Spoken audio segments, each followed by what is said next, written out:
สวัสดีพ่อแม่พี่น้องลุงปานอาเมื่อสุขสุขคนเด้อกะห่างหายจากการเฮ็ดคลิปนะมาโดนเติบเบบซีก็จะอ่า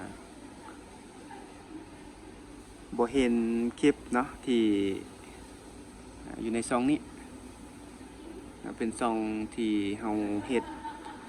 สร้างเนาะสร้างขึ้นมาเป็นวิถีชีวิตแล้วก็ถ่ายโจน้องสาวเนาะน้องสาวของ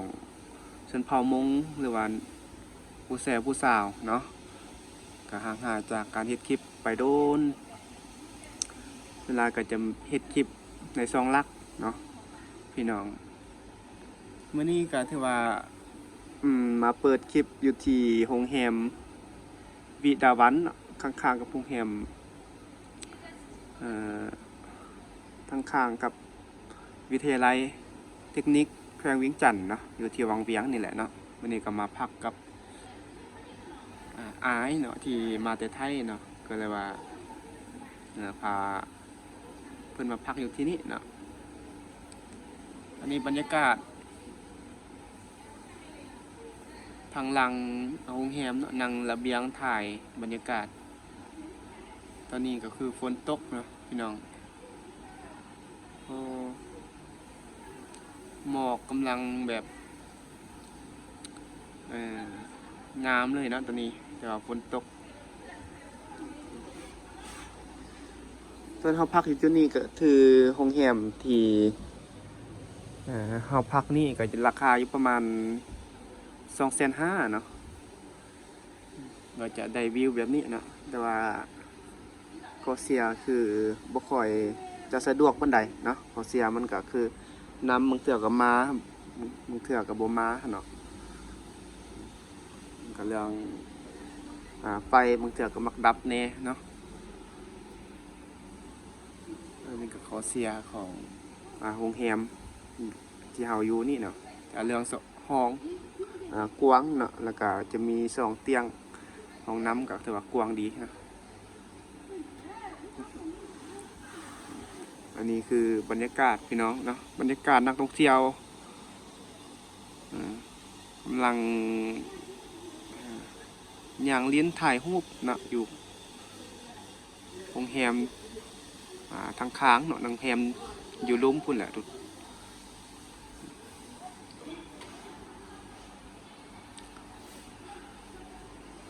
เขานั่งระเบียงก็จะเลี้ยวเห็นเป็นทางข้างก็จะมีโรงแรมเนาะอันนี้ราคานี่อยู่ประมาณ600,000 600,000 800,000แหละจะเป็น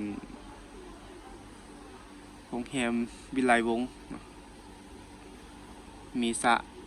ว่ายน้ำพร้อมเนาะทุกพี่น้องโอ้เบิ่งบรรยากาศพร้อมกับการขึ้นมาการชมวิวต่อเนาะคลิปนี้ก็จะขอมาแจ้งให้พ่อแม่พี่น้องที่ติดตามจากซองนี้เนาะให้ฮู้เกี่ยวกับการเฮ็ดคลิปเนาะต่อไปนี้ก็อาจจะเฮ็ดคลิปไลฟ์สไตล์เด้อเนาะพี่น้องไลฟ์สไตล์เนาะบ่ว่าจะเป็นสไตล์ทั่วไปท่องเที่ยวเนาะแล้วก็ผู้แซ่ผู้สาวเนาะก็จะเป็นไลฟ์สไตล์เนาะในซองนี้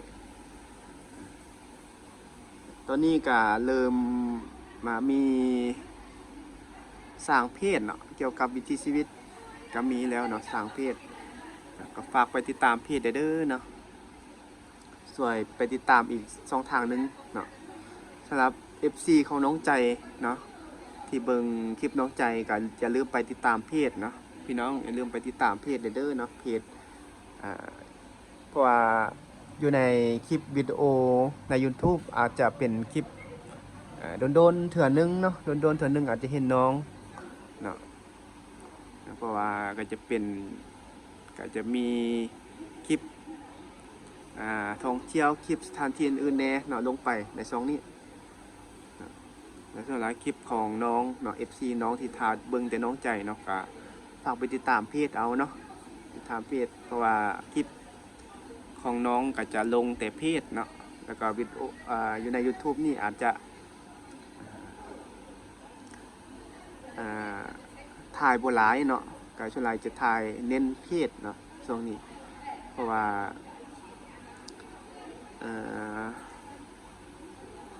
พื้นที่โทรศัพท์บ่ค่อยเก็บพื้นที่หลายปานใดเนาะพี่น้องอาจจะถ่ายคลิปประมาณ30นาทีเนาะถ่ายน้องๆ30นาทีก็เพื่อจะให้พ่อแม่พี่น้องได้เบิ่งหลายๆจุดเนาะหลายๆมุมเนาะของน้องๆเพิ่นลงไปนะจะมีหลายจุดสมมุติเราถ่ายใน YouTube เนาะ YouTube นี่ก็จะเป็นแบบสดๆไปเลยเนาะสดไปเลยก็อาจจะมีแต่10ปลายนาทีสินะโอเค FC ก็จะอยากเบิ่งคลิปน้องๆเพิ่นดุๆแดเนาะไปถ่ายจังซี่เนาะตรงนี้ถามว่าคำตุกไปหาน้องเพิ่นบ่เนาะกลับไปเนาะไปจากบ่ดุเนาะไปเพราะว่าประมาณอาทิตย์ก่อน 2-3 มื้อนี่ก็ไปว่าน้องเพิ่นก็บ่อยู่เนาะตอนนี้น้องใจก็ไปเฮ็ดเวียกแล้วเนาะไปเฮ็ดเวียกอยู่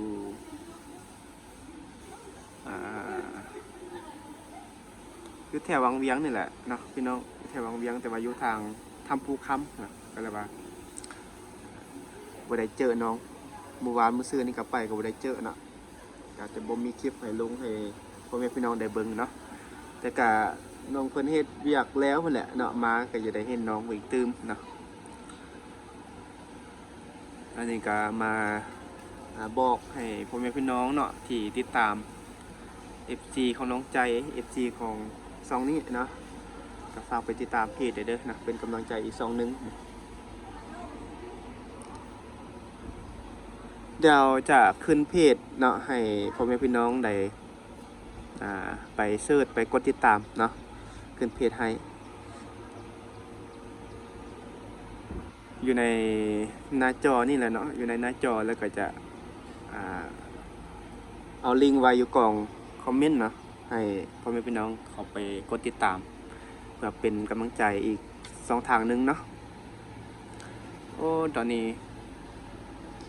เสียงคาราโมเตอร์เวิร์นไปเวิร์นมาเลยเนาะ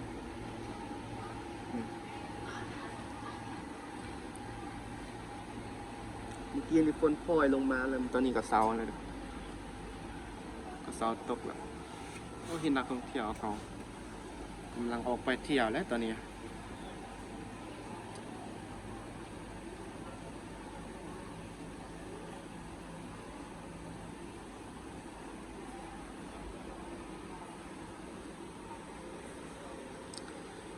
บรรยากาศตอนเช้าเนาะมื้อนี้ก็เป็นมื้อวันอาทิตย์นะมื้อพักผ่อนวันที่9 เดือนพฤศจิกายน2025แล้วเนาะ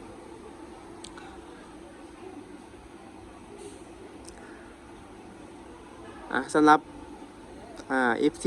ที่เข้ามาติดตามไหมเนาะยังบ่ทันติดตามมาดนก็ฝากเด้อเนาะฝากไปติดตามเพจแน่เนาะไปติดตามเพจแล้วก็อันนี้จะเป็นคลิปวิดีโอเนาะที่เกี่ยวกับเมืองวังเวียงเนาะพี่น้องเกี่ยวกับเมืองวังเวียงเนาะสำหรับพ่อแม่พี่น้องที่อยู่ทางฝั่งไทยที่อยากมาเที่ยวสถานที่ท่องเที่ยววังเวียงเนาะก็อย่าลืมทักหาคำตุกใดเด้อเนาะทักหาคำตุกใดเดี๋ยวคำตุกจะลงสถานที่ต่างๆเนาะในซองนี้แล้วก็ทางชนบทพร้อมว่าเป็นสถานที่บอนใดที่น่าเที่ยวเนาะอยู่ในเมืองวังเวียงเนาะแล้วก็อัปเดตให้พ่อแม่พี่น้องของได้เบิ่งเป็นประจำเนาะว่าพ่อแม่พี่น้องท่านใดที่อยาก อยากมาเที่ยววังเวียงอย่างบ่ทันรู้ข้อมูลเนาะอย่างซอกที่พักบ่ฮู้สถานที่ใดเนาะอย่างศึกษาข้อมูลอยู่ก็เข้ามาเบิ่งคลิปของคำตุกนี่ได้เด้อเนาะเข้ามาเบิ่งคลิปคำตุกนี่นะตุกจะอัปเดตเนาะเบิ่งสภาพอากาศเป็นจังได๋ช่วงนี้เนาะให้พ่อแม่พี่น้องได้เบิ่งเพื่อมาก็จะอากาศจะดีเนาะเพื่อมาถึกมือฝนบ่ตกเนาะก็จะได้เที่ยวสนุกหลายขึ้นเนาะเพื่อบ่ค่าดินฟ้าอากาศสั่นเด้เนาะสำหรับวิดีโอนี้ก็ถือว่ามานั่งร่วมกันเนาะอยู่ที่โรงแรมวิดาวันเนาะใกล้ๆกับโรงแรมวิไลวงศ์เนาะอันนี้คือเจ้าเป็นตึกสูงๆจังซี่เนาะมาร่วมกันก็ถือว่าฝากอีกไปติดตามอีก2ทางนึงเนาะคือว่าเพจบ่าวตุกพาเที่ยวลาวเนาะเอาไปติดตามได้เด้อเนาะพ่อแม่พี่น้องที่ติดตามทางช่อง YouTube เนาะลืมเอาไปตามทางเพจแน่เพื่อเป็นกำลังใจอีก2ทางนึงเนาะเดี๋ยวก็จะหยุดคลิปสำนีก่อนเด้อเนาะพ่อแม่พี่น้องเดี๋ยวพบกันใหม่ในคลิปหน้าเนาะคลิปนี้ก็จะลาจากพ่อแม่พี่น้องไว้ประมาณนี้ก่อนเนาะไว้เจอกันอีกคลิปหน้าเนาะกล่าวคำว่าสบายดี